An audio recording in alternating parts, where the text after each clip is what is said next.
예, 계시록 3장을 보도록 하겠습니다. 3장은 예, 사대교회, 빌라델피아 교회, 라오디게아 교회, 그리고 제가 나름대로 생각한 결론, 그렇게 같이 보도록 하겠습니다. 4대 교회, 5번째 교회인데요. 4대 교회 이제 뜻이 붉은 자들, 사대란 말이 붉은 자들 이런 뜻입니다. 붉다는 것은 무슨 뜻일까요? 글쎄요, 붉다. 피를 말하는 것이 아닌가 싶어요. 1절에 보니까 내가 네 행위를 아노니 내가 살아있다는 이름을 가지고 있으나 죽었도다 말했어요. 그러니까 이때는 지금 AD 1000년부터 1500년까지를 보통 말하는데 역사적 측면에서 볼 때 루터를 통한 그 종교 개혁이 이루어지기 직전에까지 교회니까 얼마나 타락한 교회의 모습입니까? 네 행위를 하노니 살아있다는 이름은 가졌으나 죽었도다. 그때만이 그런 게 아니고 요즘에도 그런 교회나 그런 그리스도인이 얼마든지 있죠. 깨어서 남아있으나 죽으려 하는 것들을 강하게 하라. 하나님 앞에서 내 행위가 완전함을 찾지 못하였다. 행위의 완전함을 말합니다. 항상 성경은 우리에게 행위로 믿음을 표현하라고 말하죠. 믿음 자꾸 얘기하는데 믿음이라는 것은 행위로 표출되는 거죠.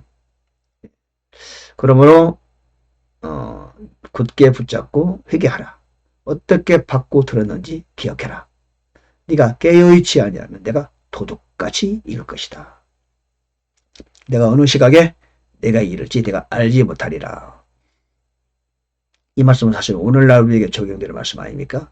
예수님께서 언제 갑자기 오실 수 알 수 없잖아요.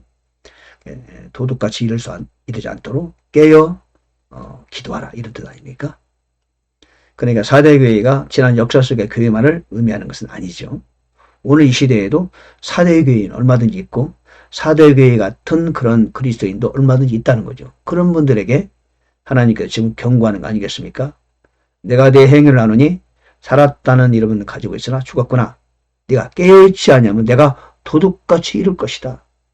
내가 어느 시각에 네게 이룰지 내가 알지 못하노라. 즉 예수님의 공중재림을 경고하는 거잖아요. 이 말씀은 지금 예수님의 공중재림 하시는 거, 들림맞는 재림을 하실 때 그 말씀 아닙니까? 깨어있지 아니하면은 도둑같이 이룰 사람, 그런 사람은 들림맞는 대열에 동참할 수 없지요. 그러니까 깨어있을 수밖에 없는 거죠. 그걸 말하는 거 아니겠어요? 4대에도 자기 옷을 더럽히지 아니한 몇 이름이 내게 있어 그들이 흰 옷을 입고 나와 함께 걸으니 그들은 합당한 자들이다.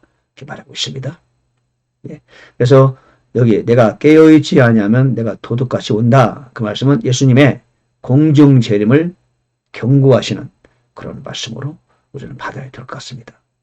역사 속에 4대 교회가 있다라고 할 수 있지만 AD 1000년에서 1500년까지 그러나 4대 교회는 지금도 이 시대도 존재하고 4대 교회 같은 성도는 지금도 있죠. 우리는 깨어 주님 오실 때를 기다려야 되는 거죠. 죽은 교회라고 말합니다. 4대 교회의 특성은 죽은 교회. 오늘날에도 죽은 교회, 죽은 것 같은 그리스도인이 있잖아요. 우리는 살아있어야 되겠죠. 그 다음에 빌라델피아 교회입니다. 이 교회는 1500년부터 1900년도에까지 교회를 흔히 가리킨다고 말합니다. 자, 형제의 사랑이라는 뜻입니다. 빌라델피아는 형제의 사랑. 예. 아주 특별한 교회입니다. 8절에 보니까 내가 네 행위를 아노라. 보라, 내가 내 앞에 열린 문을 두었으니 아무도 그것을 닫지 못하리라. 내가 적은 힘을 가지고도 내 말을 지키며 내 이름을 부인하지 아니하였도다. 그러면서 말씀하시길 10절에 내가 나의 인내의 말을 지켰은즉 나도 너를 지켜 시험의 시간을 면하게 하리니 그것은 곧 앞으로 온 세상에 임하여 땅에 거하는 자들을 시험하는 시간이라. 이게 무슨 뜻일까요? 이게 무슨 뜻이에요? 온 세상에 임하여 땅에 거하는 자들을 시험하는 시간이다. 바로 대환란을 의미한다고 저는 보고 있어요. 즉 빌라델피아 교회 같은 그런 교회, 그런 성도는 대환란을 면하게 해주신다. 환란 전 휴거대일에 동참시킨다. 이런 뜻이죠. 아까 사대교회는 깨어있지 아니하면 도둑같이 임한다. 그러나 빌라델비아 교회는 깨어있는 사람들을 지금 말하고 있는 거죠. 깨어있고 인내의 말을 지키고 그런 사람들에게는 시험의 때를 면하게 할 것이다. 그 시험은 뭐다? 앞으로 온 세상에 임하여 땅에 거하는 자들을 시험하는 시간이다. 바로 환난을 말합니다. 즉 빌라델피아 교회 또는 빌라델피아 교회 같은 그런 하나님의 자녀 성도라면은 환난을 면하게 해준다. 시험의 때를 면하게 해준다. 즉 들림 맞는 대열에 동참하게 된다.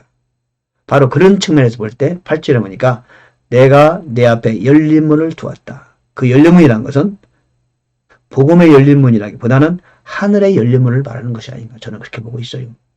왜냐하면 4장 1절에 보면은 내가 보니 하늘에 열린 문이 있었다. 사도 요한이 하늘의 열린 문을 보고 있는 겁니다.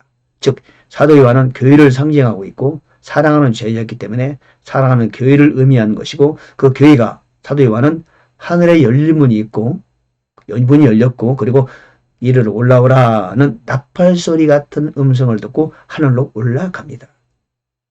바로 빌라델비아 교회는 하늘의 문이 열린 그 문을 의미하는 것이고 환난을 면하게 해주는 들림받는 대열에 동참하는 공중재림 때 하늘로 들림받는 환난을 면하는 환난전 휴거의 대열에 동참하는 그런 사람을 의미한다. 그렇게 저는 보고 있어요.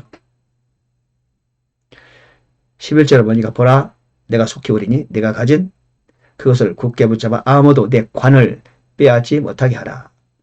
이기는 자는 내가 하나님의 성전에서 기둥이 되게 한다. 그랬죠? 하나님의 도시 곧 하늘에서 내 하나님으로부터 내려오는 새 예루살렘의 이름을 그 위에 기록하고 나의 새 이름을 그의 위에 기록하리라. 계시록 20장 4절에 보면 하나님의 이름이 우리 이마 안에 있다라고 말합니다. 여기서 그 말 아니겠어요? 즉 빌라델피아 교회와 같은 그런 성도는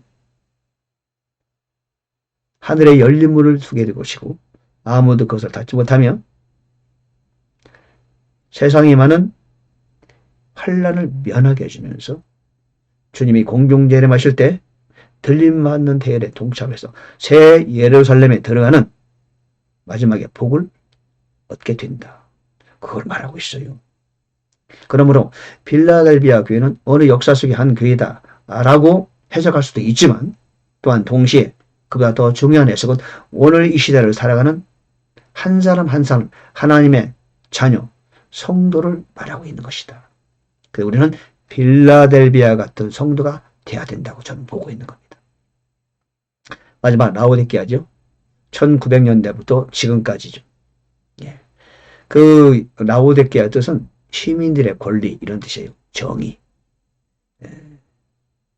이게 이제 차지도 않고 뜨겁지도 않다. 너를 토하여 낼 것이다. 그런 경고를 내고 있죠. 17절에 나는 네가 이르기를 나는 부자라 재산을 불렸다 부족한 것이 없다 라고 말하지만 너는 네가 비참한 것과 가련한 것과 가난한 것과 눈먼 것과 벌거벗은 것을 알지 못하는구나 그렇게 말해요. 그리고는 내가 사랑하는 자들을 책망하고 징계하노니 그런 즉 열심을 내고 회개하라 그렇게 말씀하십니다. 열심을 내고 회개하면 아직도 기회가 있다 이런 뜻이죠. 여러분 우리에게는 항상 기회가 있어요. 아무리 타락하고 아무리 넘어져도 언제라도 회개하고 돌이키면 됩니다.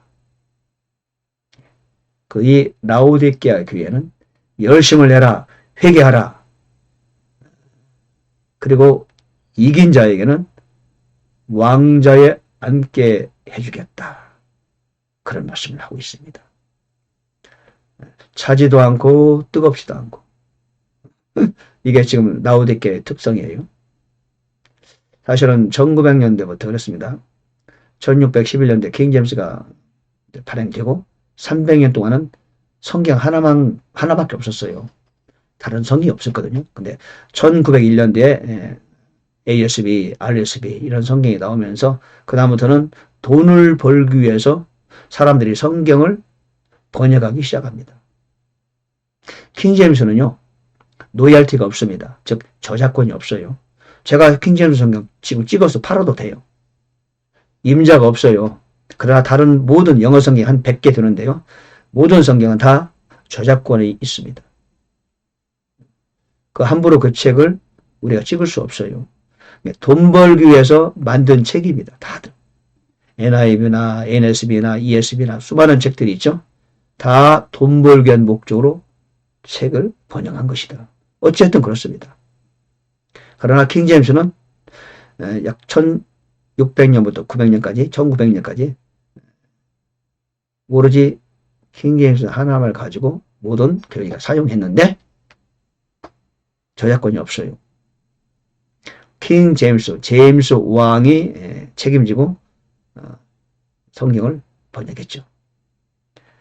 근데 그 이후에 1900년대 과학이 발달하고 인간의 이성이 발달하고 학문이 발달하고 그러면서 사람들이 이제 이런저런 이유로 이런저런 성경을 만들게 되죠. 여러분 성경이 여러 개라는 게 사실 말이 안 되잖아요. 하나님의 말씀은 하나뿐이야 되는데 그러지 않나요? 저는 뭐 한 40년간 성경을 쭉 연구하면서 참 그런 면이 많이 아쉬움이 있습니다. 자, 라오디게아 교회에 관하여 예수께서는 그렇게 책망하고 징계합니다. 그러나 기회를 주죠. 열심을 내고 회개하라. 그러면은 아직도 기회가 있는 거죠. 아버지와 함께 그분의 왕좌에 앉게 된 것 같이 이기는 자에게는 나와 함께 내 왕좌에 앉는 것을 내가 허락하리라. 그렇게 말씀하고 계십니다. 자, 이렇게 해서 7개가 다 마쳤는데요. 7개를 역사적 측면에서, 영적 측면에서, 또 마지막 교리적 측면에서 마지막 때의 교회라 이렇게 말하고 있지만, 저는 그런 측면도 필요하다고 봅니다만은, 그러나 그게 중요하지 않잖아요. 지난날의 교회가 이렇다 저렇다. 여러분 저와 개인에게 지금 뭐가 의미가 있습니까? 우리는 지금 오늘 이 시대 내가 살고 주님께서 나를 어떻게 보시느냐 그게 중요한 것이고 내가 당면한 문제는 무엇이고 내가 갖고 있는 문제는 무엇이고 내가 회개할 게 있으면 그것이 무엇인가 이것이 중요한 거 아니겠어요? 주님께서 이 말씀을 통하여 나에게 주시는 메시지는 어떤 것인가 이게 더 우리에게는 필요하지요. 저는 그래서 7교회를 그렇게 봅니다.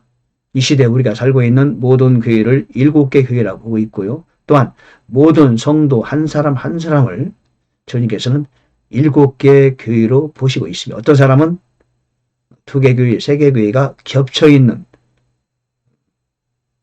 책망을 받고 또는 칭찬을 듣는 그런 사람의 경우도 있다고 저는 보고 있는 겁니다. 다만 우리가 가장 추구할 수 있는 교회는 서머너 교회, 환난받고 피부받는 교회, 그리고 빌라델비아 교회, 특별히 빌라델비아 교회 앞에는 열린문을 두었다. 그 열린문이 다는 하늘의 문이라고 보고 있고요. 온 세상에 임하여 땅에 거하는 자들을 시험하는 그 시간을 면하게 해주겠다. 즉 환난전 수고에 동참하는 대표적인 교회가 바로 빌라델비아 교회요. 그런 형태가 아닌가. 저도 여러분도 바로 빌라델비아 교회라고 인정받는 그걸 우리가 됐으면 좋겠어요.